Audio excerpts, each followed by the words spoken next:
Okay. So we are starting the gospel according to Mark. And what I usually do when I start a book is I give you some of the background information about the book um, from my Bible has about 3 pages. I'm not going to read all of it, but about 3 pages of information about um, things like the authorship, the likely date it was written, um, some of the context. Like each gospel has its own sort of emphasis and stuff like that. So give you a little bit of that background. Um, so Mark is um, so there's something, and I've done a little drawing to explain this, but there's something uh, called four source research, where you have um, multiple sources informed others. Basically, Mark was used as a source for Luke and Matthew. And some people say, well, maybe they just heard the same stories from the same people, and that could be true. But um, Greek sentence structure is not like sentence structure in English and some other languages. Koine Greek didn't have uh, quite the same structure, meaning you could put the subject in different places in the sentence. You could put the object in different places in the sentence, and it would still mean the same thing. So if the subject and the object, if Jesus healed the man, and those words in Greek are in the same exact order in 3 different books, and then in every sentence it's that way, there's it's astronomically small chance that it wasn't used as a source, right? So we Hmm. know 100% that Mark was a source. Like the writer of Luke and the writer of Matthew had Mark in front of them while they wrote their gospels. Um, that does not mean that. Well, then why did they bother? Well, they had other information. So Mark and Matthew and Luke did the same thing. They had another source, when I say four source hypothesis, right? They had another source which we call Q. All Q means, it's short for the word quell, which means source. So it's not like some secret thing. It means there's another source that we've never seen a copy of it by itself. But in Luke and Matthew, there's sentences that are identical in structure, but they're not in Mark. So they both had Q and Mark in front of them, whatever Q was. Uh, Thomas is very much like Q. A lot of Thomas, for instance, part of the reason I put that is has parts of Q. So we think, if you think of Thomas has Q and something else as a source, right? If you think of it that way. And we also say that Matthew and Luke both had sources outside of Mark and Q. So Mark is, just because of that, without me even telling you anything else, Mark is the first gospel written. There's there's no doubt about that. Um, then Matthew and Luke, and then probably John slightly after. So um, it seems like Paul, if he was aware of a gospel, would have noted and mentioned it, and Paul doesn't mention it. And Paul wrote between 50 and 60-ish AD. So it had to be written after 60. And people usually put it in, I'm trying to find, somewhere between 66 and 70, give or take.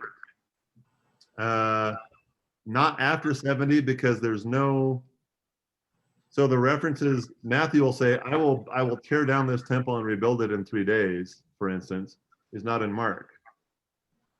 Luke mentions Jesus talking about the destruction of the temple as like an allegory or a parable several times, where Mark doesn't say that at all.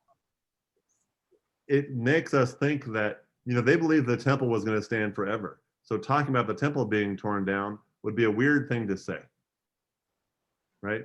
If you expect it to always stand, saying, oh, it's a prophecy that the temple will be torn down, would be a little weird. So it's not mentioned in Mark, but it's mentioned in Luke and Matthew, which means it was probably a reality for Luke and Matthew and probably not a reality for Mark. And the temple was torn down in 70. So that means it probably couldn't have been written after 70. That seems like really late because Jesus is on the cross in between 30 and 33, maybe 36 at the very latest. And we're still 35 years later. But considering this is a 2,000-year-old document, the fact that we can pinpoint it within 4 years is pretty amazing, actually. We know what's in this little ballpark. Mark is very, it's the shortest of the Gospels. It's very simple and straightforward. Some people say, well, the simplicity of the writing is possibly has to do with the level of education of the author or the level of education of their intended audience. It's possible. It's very episodic. You know, it's and here's a new scene where something happens. There's a lot of immediately and immediately. So there's a sense of immediacy to everything that happens. And then this happened, and then this happened. It really, the immediately makes you feel like it's the action is moving very quickly. The other thing is, unlike Matthew and Luke, because those are the outside sources, it doesn't start with anything. It starts with his ministry right off the bat. So he's 30 years old. There's nothing about how he's born or nothing about Bethlehem, nothing about all that stuff. It starts just with his ministry. So it and you know, I mean, this is probably, I'm probably preaching this on deaf ears, but Matthew and Luke share very little in the birth narrative, in the stuff that happens before. Luke is all about the shepherds, Bethlehem, the census, that sort of thing. The kings aren't in there. The kings are in Matthew, but you don't hear much of the rest of the story. You don't hear the shepherds. You don't see the angels in the fields. So it's interesting the differences. So Mark is very simple and straightforward. Like I said, kind of short. One of the things with Mark, with Mark, it's about defining what the Messiah is. So a little different from Matthew. When we read Matthew, part of if I was in the intent in the terms of Messiah, who the Messiah is, these are the three different ways that they do it. Matthew's always trying to use the Old Testament to justify that Jesus is the Messiah. With Luke, it's about power. It's about power and control. Jesus has this power to do this, so he must be the Messiah. With Mark, it's a little bit different. Mark is defining what the Messiah is. See, the Messiah would do this, or the Messiah would say that. It's a little simpler, just like the book is a little simpler and shorter. Let's see. I think that's probably most of what I ask a question? I would, yes. What was Mark's intended audience? I can see what it says here. Mark was in Rome for the Christian community in Rome, possibly. Another person thinks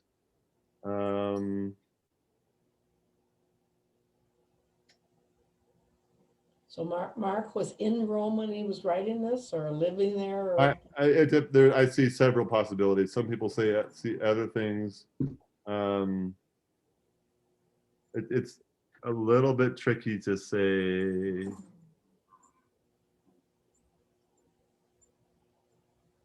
Yeah, there are several. There's some that say that it was possibly written in Palestine.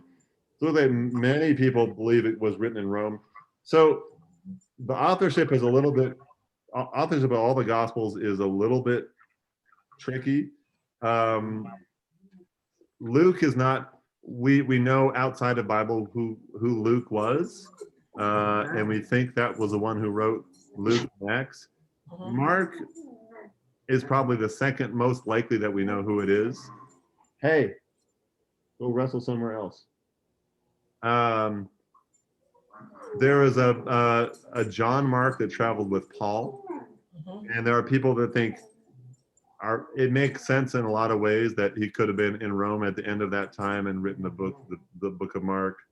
So a lot of people think that John Mark could have been the writer.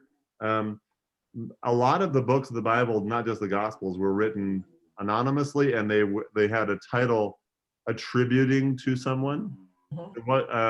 So there wasn't a Mark, by the way. People say they're all written by the disciples. I don't believe there was a Mark apostle, so that's not even right. When they say, oh, they're written by the apostles, well, I don't think there was a Mark. So that's not possible, right?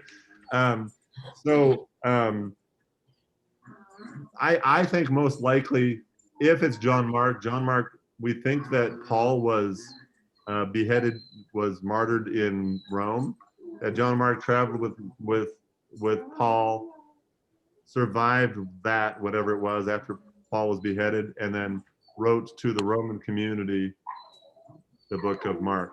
But it's all a guess. Okay.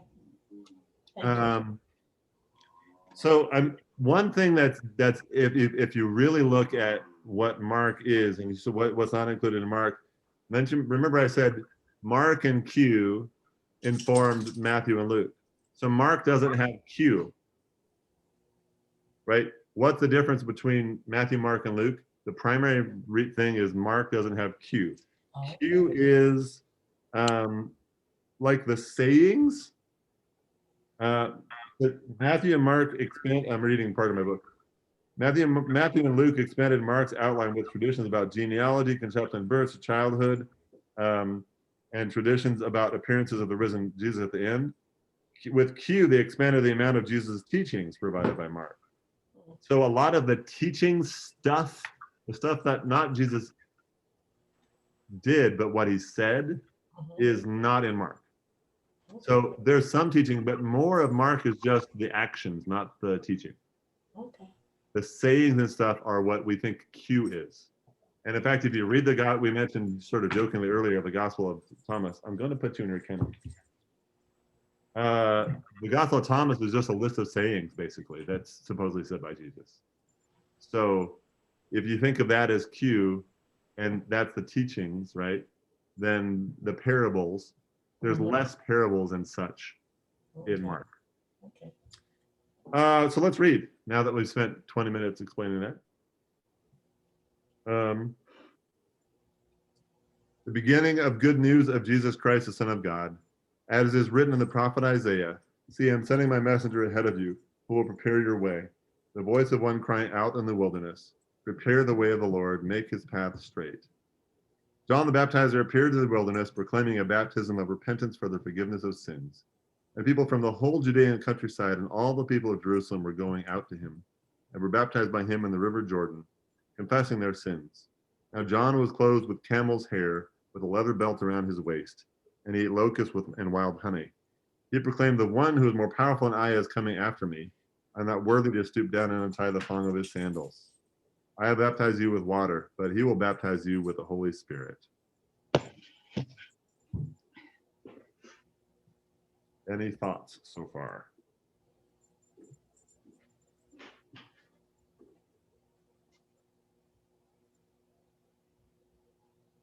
Pretty much exactly the same as we see in this part, is exactly the same as we see in Matthew and Luke.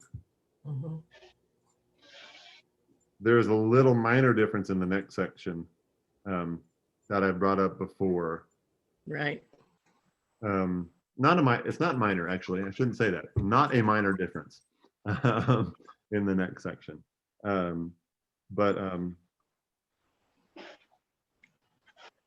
Yeah. In those days, Jesus came from Nazareth of Galilee and was baptized by John in the Jordan. And just as he was coming up out of the water, he saw the heavens torn apart and the Spirit descending like a dove on him. And a voice came from heaven, "You are my Son, the beloved. With you I am well pleased." Now I want you to think about this, and I'm gonna pose a question. I don't know, how I would word this question. I'm going to make a persuasive argument. I'm going to have you decide. Okay. Mark is sitting in front of the writers of Matthew and Luke. Okay, just like this, just like it's sitting in front of us right now. And the writer of Matthew sees, "You are my son, the beloved. With you I am well pleased." And Matthew changes it to say, the crowd heard a voice from heaven say, "This is my son, the beloved. With him I am well pleased." There's several reasons that could happen. Maybe Matthew had someone else say, "That's not how it went." People heard the voice, right? Could be that. Or it could be that he edited. Why would he edit that? Why would Matthew or Luke edit that?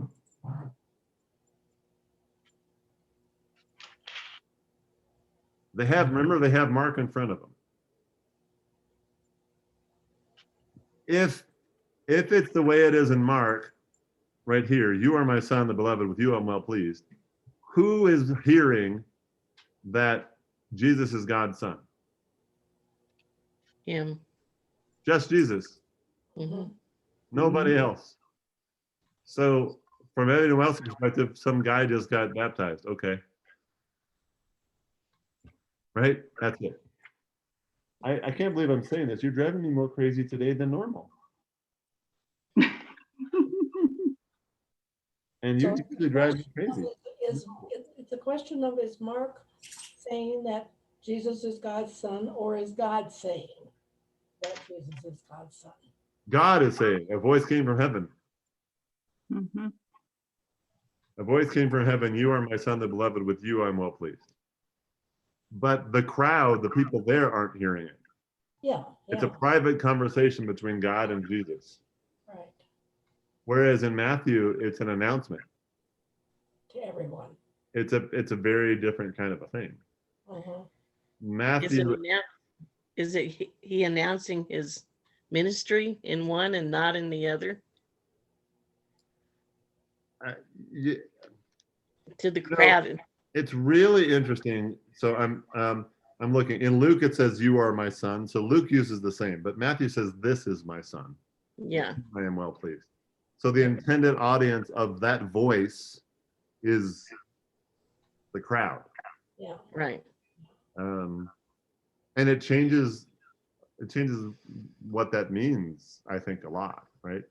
Yeah, Matthew in particular is trying really hard to make sure that everybody knows that this is the Messiah, and he's trying to prove it every way possible. uh-huh. To me, that feels like an edit, and I don't want to sound heretical, right? But especially since I just double checked that Luke didn't change it. So now Luke didn't change it. It's the same in Mark as in Luke, but Matthew says, "I'm just going to change this one word, this one verb tense here.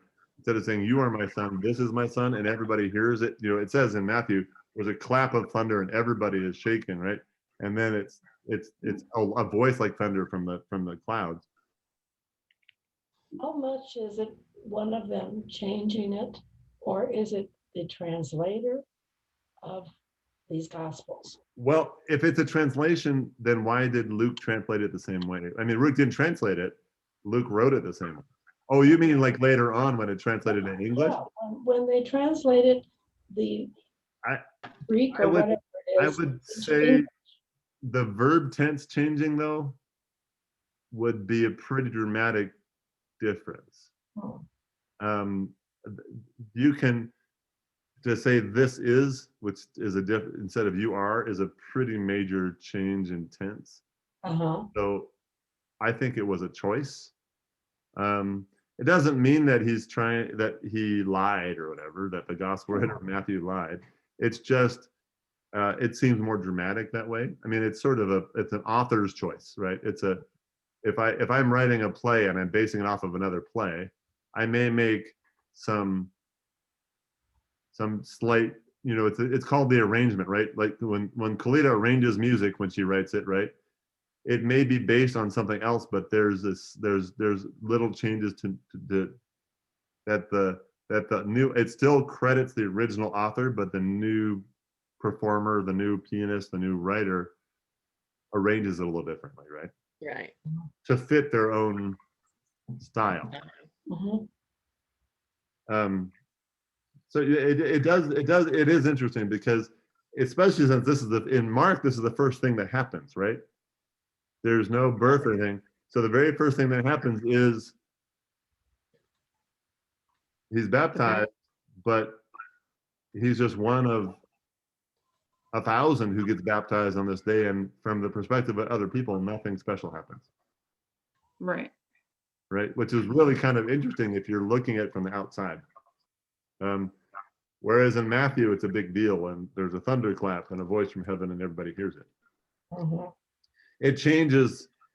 And you remember from in John, which is not like these other three gospels at all, every moment of his ministry is sort of announced by God, right?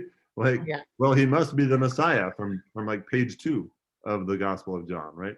Whereas here it's almost like a secret, like a well-kept secret between Jesus and God, Mhm.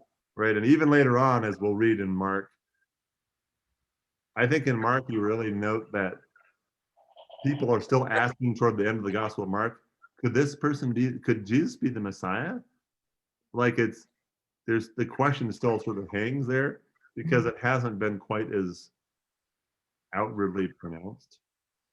Well, if Mark was preaching to people in Rome and say converts or people that he was hoping to convert, then he wouldn't say this is the Messiah because they wouldn't have a clue who the Messiah was. Yeah. You know, so that maybe And- that's why it's written like it is. And in Rome, like I think it's something that we don't give enough credit for, especially with Paul's letters, but even with the Gospels. If you are writing a letter or a gospel to a group that is largely people that were formerly Jewish that have converted to being Christian, who understood the Messiah, Mhm. the context would be very, very different from a group of people that were never Jewish, that were pagan largely. So you say, well, this is the Messiah. They're going to go, what do we care? Right. Right? But if you tell a group of former Jews, this is the Messiah, they're going to go, whoa, the Messiah, right? So I always say that if you think about, that old, like when you're in elementary school, the number line, you have 0 in the middle and you have, it goes this way and this way, right? I think of Jerusalem to Rome as like a number line, right? And the closer you are to Jerusalem, the more likely the early Christian communities had more Jews. It just logically makes sense. Mhm. The closer to Rome, less Jews, more pagans. And in the middle, Paul wrote to the middle, right? He wrote to the area in Turkey and Greece, which was geographically in between the two. So there's a mixture of people in those, like Corinth and Galatia and stuff like that. But when there is like you mentioned, Nancy, when you see where he writes in Rome, he writes a little differently because that group is largely people that were more likely largely people that were pagan, that it came from a pagan background. And they understand these things about the Messiah in a different way if they even understand them at all. Okay. And the Spirit immediately drove him out into the wilderness. He was in the wilderness 40 days, tempted by Satan, and he was with the wild beasts, and the angels waited on him. Notice nothing about like what happened in the temptation. No. It's of the 3 gospels. It's of the non-John. It's the shortest description. Okay, he was out 40 days and tempted, and then he came back. Right. It's yeah. Like I said, if it's in Mark, it's brief or it's immediate. It's cut and dry. This is what happened. Let's move on. Now, after John was arrested, Jesus came to Galilee proclaiming the good news of God and saying, the time is fulfilled and the kingdom of God has come near. Repent and believe in the good news.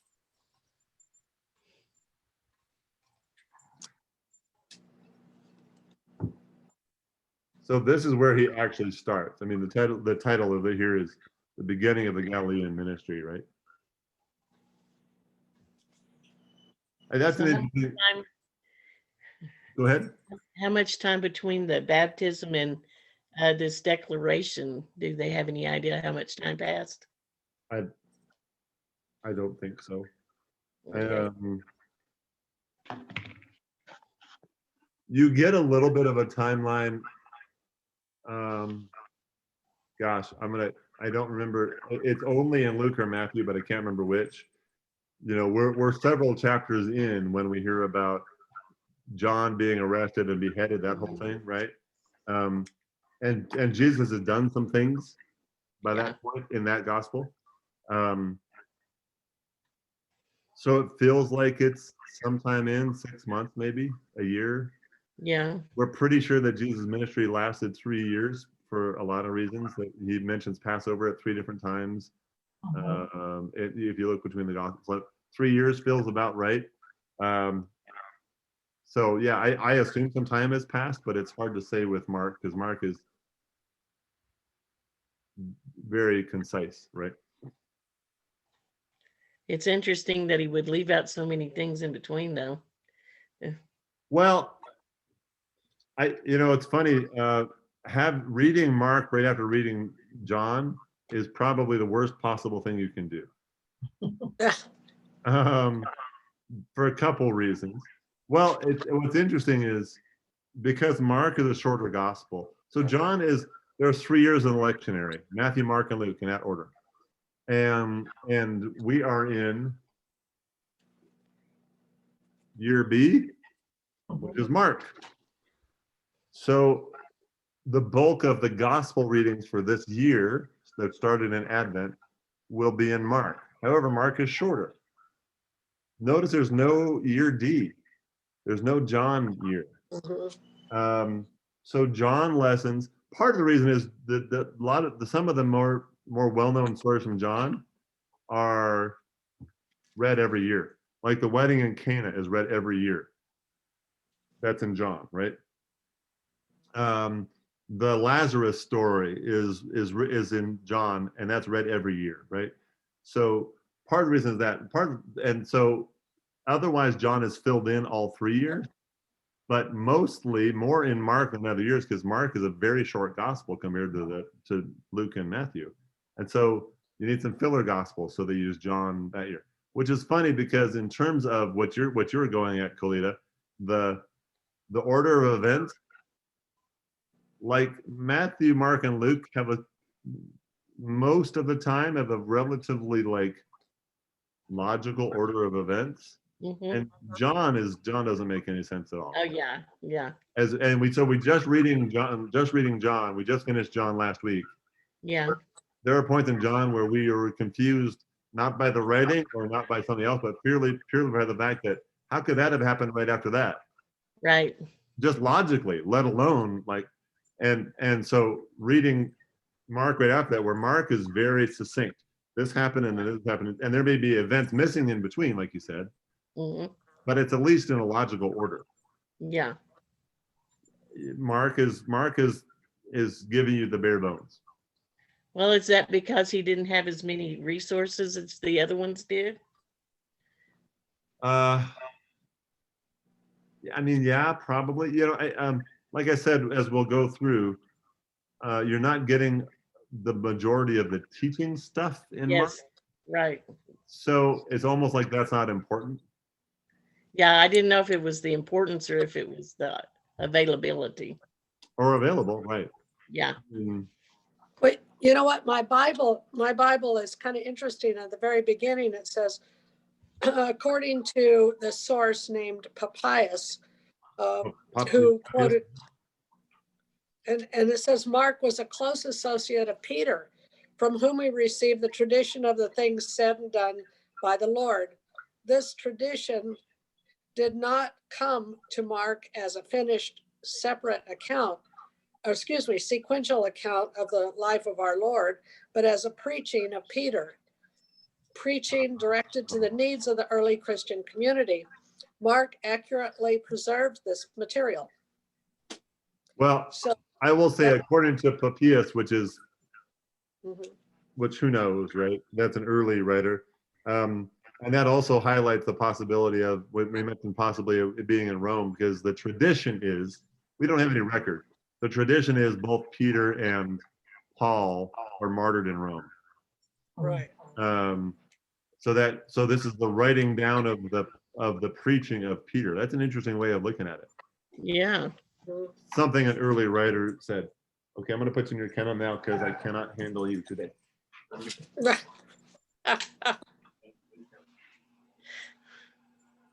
Poor baby.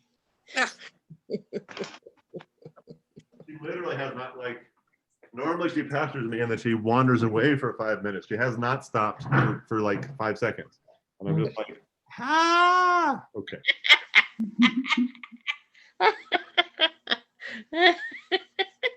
Panda's like, am I in trouble? No, you're fine. He's probably saying thank you for the break. I have a break from my little baby sister. So as we go into this, you'll see the it's more about Jesus heals this person, or Jesus goes here, or Jesus talks to this person, rather than Jesus stands in front of everybody and teaches them. Right. Mhm. That's the part that you will notice missing. Jesus calls the first disciples. As Jesus passed along the Sea of Galilee, he saw Simon and his brother Andrew casting a net into the sea, for they were fishermen. Oh, by the way, the first chapter I've been preaching on for like 3 weeks. So, and I think I'm preaching on this week too. So these are going to sound really familiar.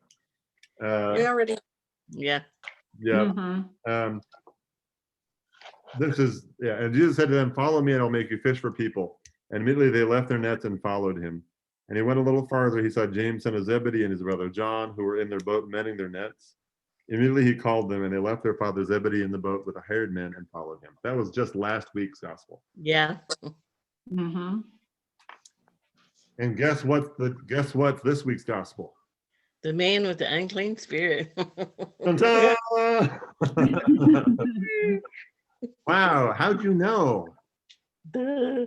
Psychic. Yeah.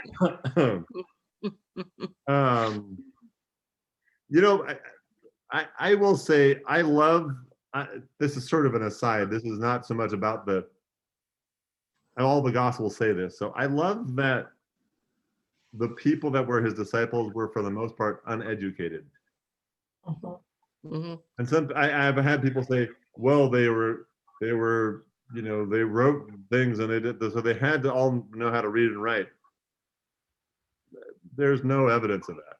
Maybe Mhm. some learned to read and write, some maybe knew how to read and write before, but a lot of, Jesus didn't call the people that were wealthy and had influence, right? Which I think I love that for me. Jesus calls the people that are on the low run, they're making the minimum wage and working at the convenience store. You know? Yep.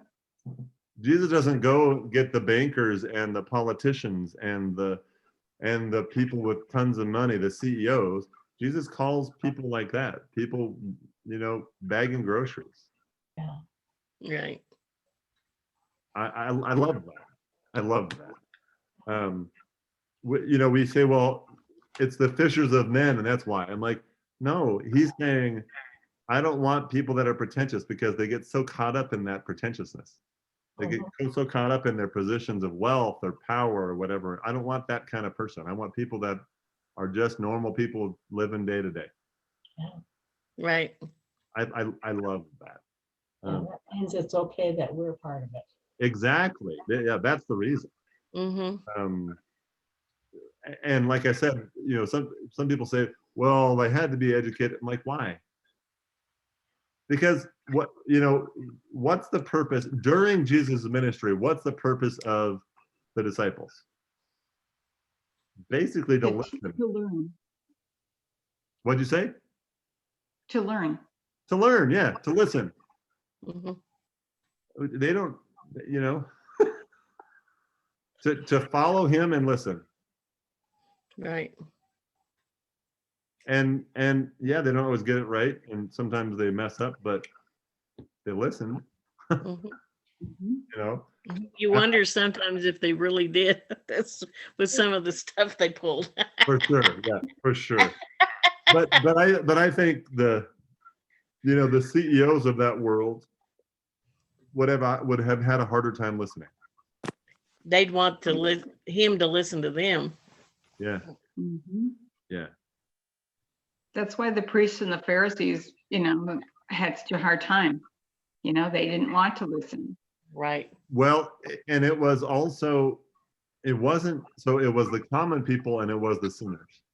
That the one person that you could say maybe could read and write for sure was Matthew, who was a tax collector. Right. Mhm. Levi / Matthew, right? So, but tax collectors were among the most hated of people that were Jewish, because he was Jewish.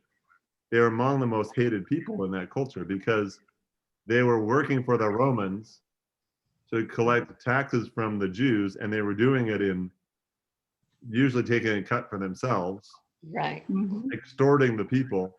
They were Jews selling out Jews. Right. So Jesus has, minimum wage workers who have no power and people that are largely despised by everyone else. I mean, that's a really interesting combination. The dynamics was quite interesting. Yeah. Yeah. They went to Capernaum, and by the way, this reading from 21 to 28 is this week's gospel. So you get a little, I'm not preaching today. So I do have a lot of my sermon, more of my sermon done by Thursday than I normally do. So they went to Capernaum, and when the Sabbath came, he entered the synagogue and taught. They were astounded at his teaching, for he taught them as of one having authority and not as the scribes. Just then there was in their synagogue a man with an unclean spirit, and he cried out, "What have you to do with us, Jesus of Nazareth? How have you come to destroy us? I know who you are, the Holy One of God." But Jesus rebuked him, saying, "Be silent and come out of him." And the unclean spirit, convulsing him and crying out with a loud voice, came out of him. They were all amazed, and they kept asking one another, "What is this? A new teaching with authority. He commands even the unclean spirits, and they obey him." At once his fame began to spread throughout the surrounding region of Galilee.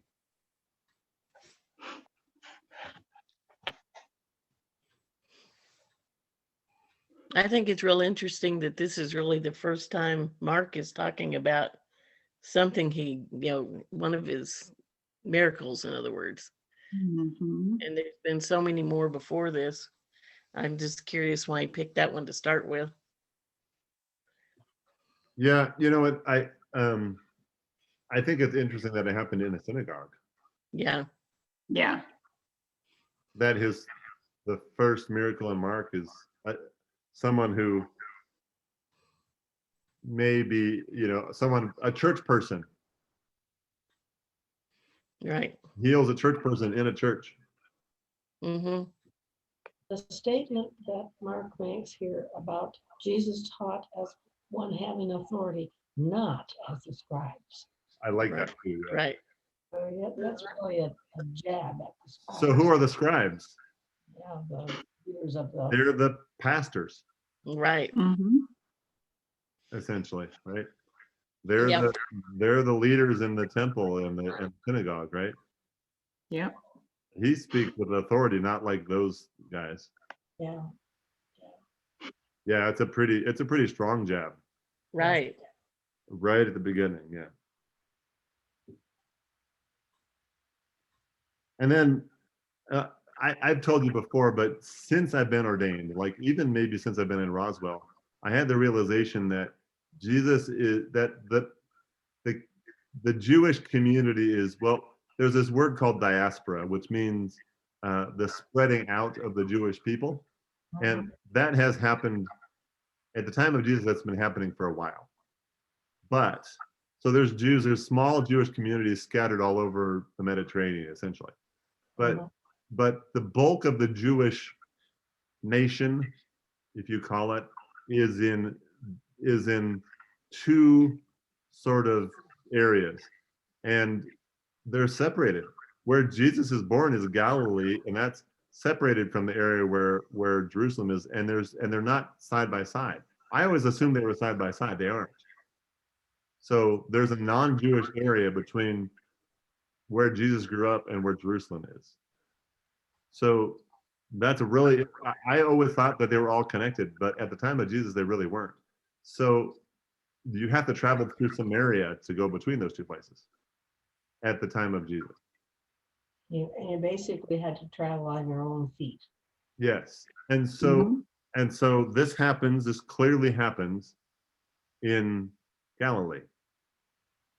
His first sort of ministry is happening in the north part. And I think I really want to do this sometime, go through or find someone to do the research. Like what percentage of ministry did he spend in the north and what percentage of ministry did he spend in the south? Because he's clearly in Jerusalem several times, but when a lot of the big events seem to happen in the north. Yeah. A lot of the teaching and the healing happens in the north, which is, which makes sense to me because the further he is from the temple, Mhm. Yeah. the temple priests, the more Mhm. likely he's not going to get in trouble. Right. It's Well, kind of, wasn't it in John that he said, what good comes from Galilee?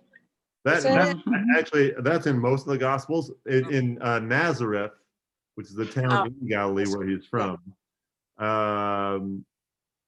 what good can come out of Nazareth? What Nazareth, yeah. his own family, not his own family, but people he grew up with says, isn't this that boy we saw?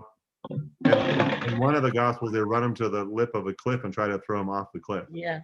His Yeah. own people from his own town. So Mhm. yeah, and Nazareth is in Galilee, but it's a pretty big area, right? It was sort of like the wrong side of the tracks, Oh yeah. Mhm. Yeah, that statement in John is more about, yeah, it's like that, right? It's people from, especially from the Jerusalem area, from the south, saying, oh, that all those dirty people from up in Galilee. No, it's sort of like saying that. Yeah, absolutely. Right. It can't be the Messiah. He came from Galilee. Those are those people, right? Yeah. As soon as they left the synagogue, they entered the house of Simon and Andrew with James and John. Now Simon's mother-in-law was in bed with a fever, and they told him about her at once. I'm sorry, this is one of my favorite stories. I think it's funny. He came and took her by the hand and lifted her up. Then the fever left her, and she began to serve them. That evening at sunset, they brought to him all who were sick or possessed with demons, and the whole city was gathered around the door. And he cured many who were sick with various diseases and cast out many demons, and he would not permit the demons to speak because they knew him.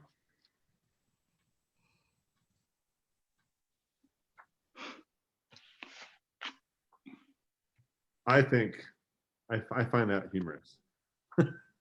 What's humorous there? I don't see your humor. They get to his house and they want something to eat, but the woman of the house who's supposed to do all the cooking is sick. Right. So he cures her. So he said, Then Yeah. to your I'm hungry. Well, I can't cook. I'm sick. Okay, you're healed. Now go cook. Okay, now I got you. He cures her, and the same sentence, not even the next sentence, the same sentence is, he cures her, and then she got up and began to serve them. Mhm. Uh-huh. I think that's very patriarchal, but I admit that. It's humorous in a patriarchal way, right? Like, of course. Mhm. It is something that still happens today. I know, Mom, you're sick. I'm hungry. I may have said that a couple times. I'm trying to find here. Let's see. So Galilee includes the areas of Nazareth, Tiberias, the Sea of Galilee. So when they're fishing on the sea, which they do a lot, Mhm. like when they cross across the sea to see the Gerasene demoniac, that's the Sea of Galilee, right? That's in the north. Cana, Nazareth, Capernaum, that's all in the north. The south has Jerusalem, Bethany, Jericho, those places, Bethlehem. So, and this is also interesting from this thing. She serves them. The whole city was gathered. They brought to him all who were sick or possessed with demons. The whole city was gathered around the door. Mhm. We're in chapter 1. We're in chapter 1. And the whole city has heard of his healing and is gathered at the door, lined up. Mhm. That's almost shocking to me.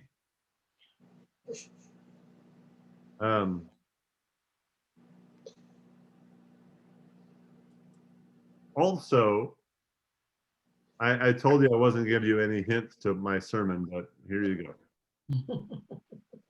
The very last line of that says, and he would not permit the demons to speak because they knew him. Mhm. Yeah. Now, this is not in my gospel. This is not in the gospel of this week. But isn't it interesting that the demons know him? Hmm. The previous reading, the man enters with unclean spirit and says, "What have you to do with us, Jesus of Nazareth? Have you come to destroy us? I know who you are, the Holy One of God." I don't think the disciples had that, like some guy, we're following this guy, he's a prophet, and this demon says, "We know who you are." The next passage says, he would not permit the demon to speak because they knew him. Mhm. That's But you know, it's interesting because my Bible, it says basically that he wanted to show by word and deed what kind of Messiah he was, in contrast to the popular notion of, you know, like conquer and reign and conquer. So he clearly declared himself, but he didn't want the demons to tell him, because the demons would have said, hey, this guy is not the kind of king you're expecting. He's totally different. Yeah. exactly. But I do love that they know him, because why do they know him? Because they're afraid of him, Hmm. Right. Yep. Yeah. right? Like that, if you read that earlier passage, like, well, there's the passage, I don't think it's in Mark, it might be in Mark, where, well, of course the prince of demons can cast out demons because he's a demon, right? And Jesus rebukes him by saying, how does that make any sense? Why a house divided itself against itself can't fall, he says, right?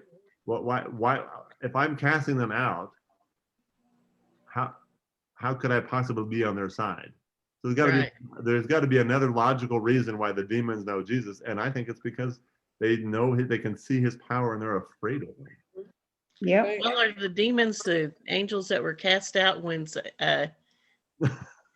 Yeah, I mean, it depends, and that would be mythology in Jesus's time, right? What I mean by mythology is a story that's told to explain right. the world is put together. And so the story is told that the devil was cast down from heaven. So there's some, demons and devils are related to angels somehow. They're cousins. Yeah. Yeah. If Whether it's really true or not, it gives Right. an Well, like explanation. I said, mythology doesn't mean true or false. Right. If I say I was born in Rifle, Colorado, and I grew up in Denver, that's true, but it's also mythology because I'm telling a story. Right? Right. People think mythological means untrue. That's not really the definition of mythology. Mythology is a story told to entertain or inform. Right. Okay? It may not be true, but that's not the point. Is whether it's true or not is not the point, Right. I guess. So yeah, I mean, so the mythology for Jesus would have been, they would have made that connection that the devils and the angels are connected. And if the angels know who Jesus is, certainly the devils do too. Hmm. Mhm. I mean, it's sort of a step in logic, but I think it makes sense. Right. Okay. No, how much so far? I know we're still in chapter 1. How much so far has Jesus taught? Nothing. Have we read something that Jesus has said? There are going to be a few parables and a few teachings, but there's nothing specific, right? It's just been Uh-huh. actions. Just been actions, and Mark is going to be mostly actions. Mark's going to be 70-80% actions. There's a little teaching here and there, but it's mostly actions, which is interesting. In the morning when it was still very dark, he got up, and there is a one section that's different, but you'll see that. In the morning when it was still very dark, he got up and went out to a deserted place, and there he prayed. And Simon and his companions hunted for him. When they found him, they said to him, "Everyone is searching for you." He answered, "Let us go on to the neighboring towns, so that I may proclaim the message there also. For that is what I came out to do." And he went out throughout Galilee, proclaiming the message in their synagogues and casting out demons. I love passages like this. Remember, I'm gonna read just a little bit of the previous passage and a little bit of this passage, and see if you can, why I personally love it. And the whole city was gathered around the door. In the morning, it was still very dark. He got up and went out to a deserted place, and there he prayed. Mhm. We're in chapter 1. He's already like, I need a break. Mhm. Mhm. Right. I need to get away and just have some time to myself. And you understand that, and I understand that, and I think Yeah. most of us do. Yeah. Of course, then they followed him. And they did, yeah. Mhm. I I don't think that this was his plan, for the record. But what if his plan was just to hang out there in Capernaum? You know what? I'm just going to be in Capernaum. I'm going to do the things here. And then he got overwhelmed. He's like, wow, this is just too much. Let's travel. That way people can't, we go to new places, we won't be overwhelmed everywhere we go. I get that sense from all of the gospels that there's a lot of times Jesus just looks overwhelmed. You know, that he goes across the sea to get away from the crowds. And then the crowds follow him. Mhm. And he goes back across the sea to go away from the crowds. You know, he's taking a nap on the boat to get away from the crowds. Yeah. You know, he goes off on a mountain to pray to get away from the crowds. The transfiguration, he's going to get away from it. Like so many times he's like, I just need a break. I love that about Jesus, because Jesus knew his own limits, and he practiced self-care. Mhm. Probably the phrase used most often and I'll admit I've been bad about it this year, me calling myself out. The phrase most used often in seminary was, hey, practice self-care. Mhm. But when you don't have anywhere to go to practice that, it's hard. Yeah. So there are things that I do personally, but I love that Jesus models it in all three gospels. Right. Mhm. To me, that's what this is. He's like, okay, I'm overwhelmed. I need to rest. I need to go rest and pray. Yeah. And in all the gospels, he demonstrates that. And it's such a, you say, well, he's the Son of God. He doesn't need a rest. Mm. Just keep going. Just go, go, go. You've only got 3 years. But he still stops. And I love that even the gospel writers say, hey, by the way, Jesus took a break. Yeah. Jesus took a nap. Mhm. That's some of the most powerful passages in Scripture for me, because it says even the Son of God had to stop. I tend to be a workaholic. I never saw that in myself, but it was really hard for me when I was a teacher, because I would basically never stop working. Hmm.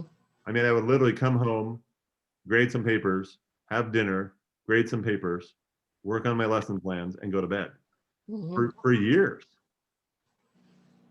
Well, I didn't give myself space, you know. So I've learned as I've gotten older, you know, to give myself some space. I need to give myself more space, especially now. Like, I didn't mean to go into this tangent, but like, I remember my orientation to seminary. It wasn't even a class; it was before a class. They said, "Don't tell yourself," and this works for any profession. Don't tell yourself to take breaks. Schedule them. Schedule the times that you will not be working. Mhm. Because if you don't schedule them, you won't take them. Yeah. Right. So my first semester of seminary, I was working full time and a grad student full time. And let me tell you, that is a bad idea. If you've done grad school, couple of you have, I know. That's not a good place to be. And so I had Sunday afternoons for football, and I had Monday, Tuesday, or Wednesday night, one of those 3 nights, not all 3 of them, that I dedicated to being with my niece and my brother. And the rest of the week, I was either working or studying, literally the rest of the week. I still do that. There are times in the week that I set aside for myself, specific time. But I love that Jesus gives us this model that says it's okay to take a break. And it happens multiple times. Because it's good for people like me that tend to,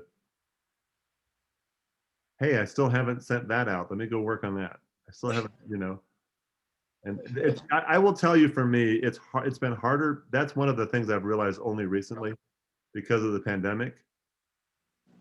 You ask Kalia and Judy, I will bring my computer from home, this computer, to the office at church to work on things there, even if I'm not printing. Like, I don't need the printer to work on things there for 4 or 5 hours, not now, but before, and then pack it up and go home. Well, couldn't I have done that at home?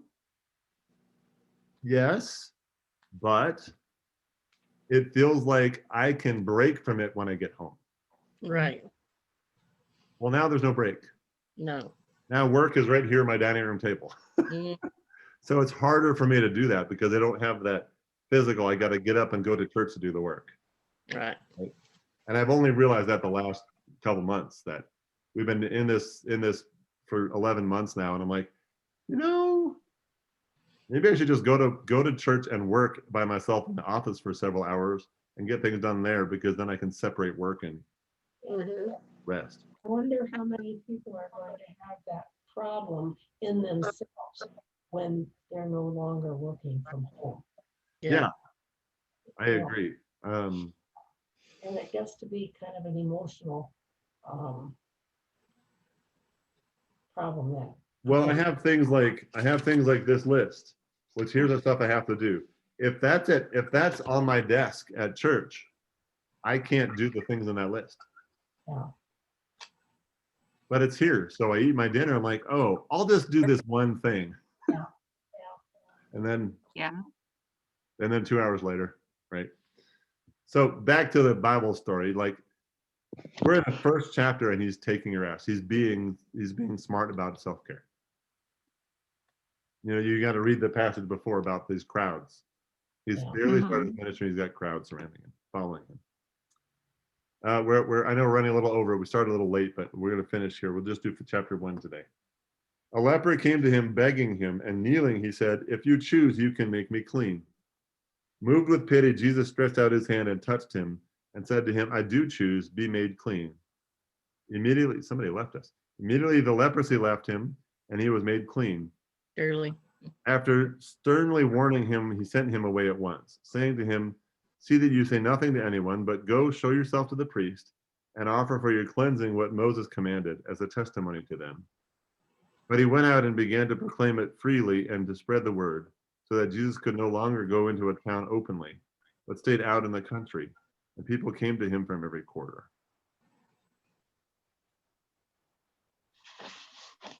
Yep.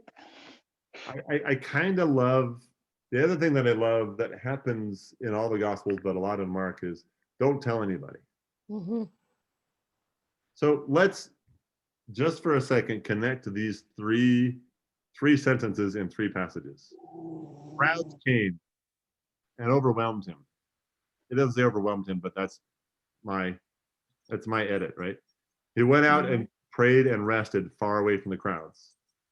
And then a leper came and he heals him and says, "Don't tell anybody." Yeah. To me, those are connected. Mm-hmm. Right?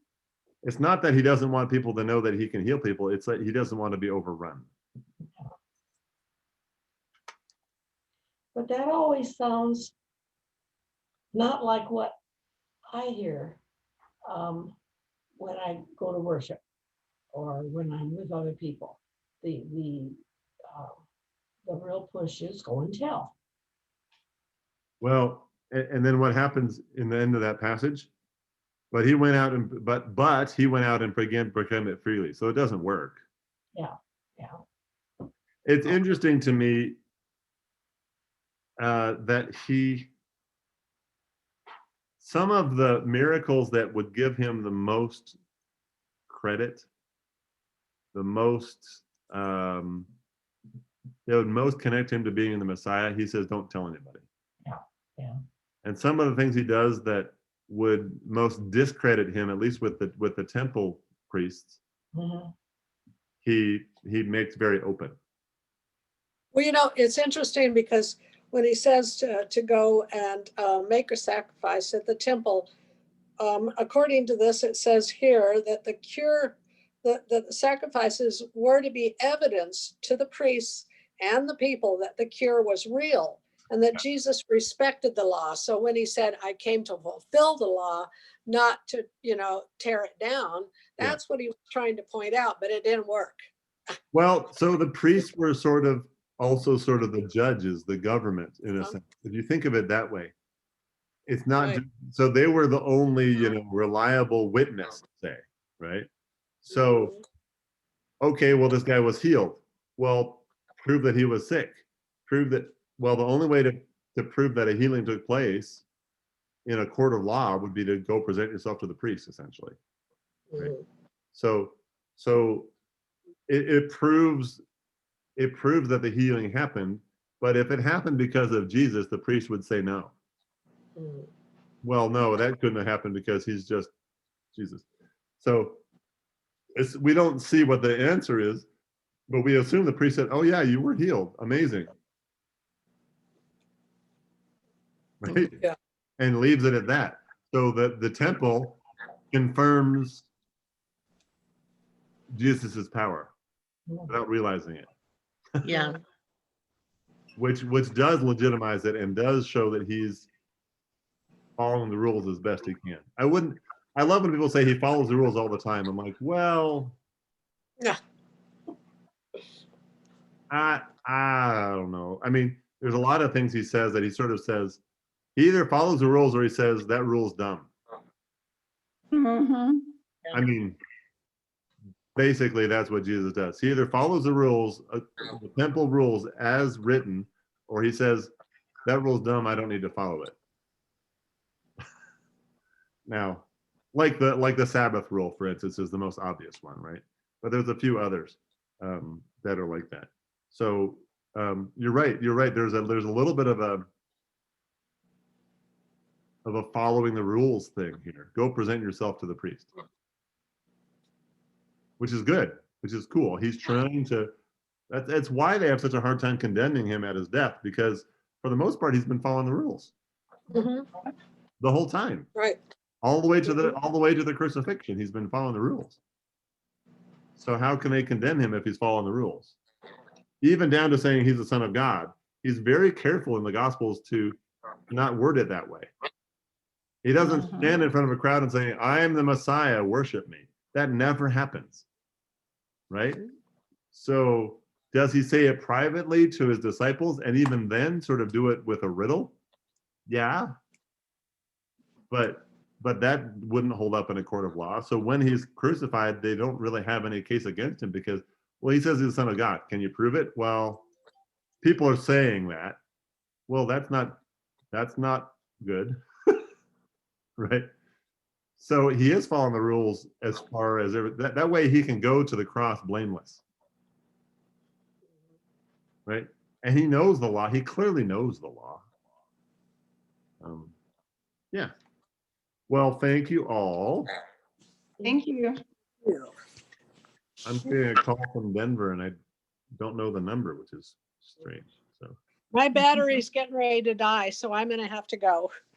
Me too. Bye, Bye. guys. thank you all for a wonderful Bible study. And I will see you next week. I've got to do one tonight at 6:00 today, but that's not a continuation of this. Another good crowd. If you show up, you're going to get the same thing.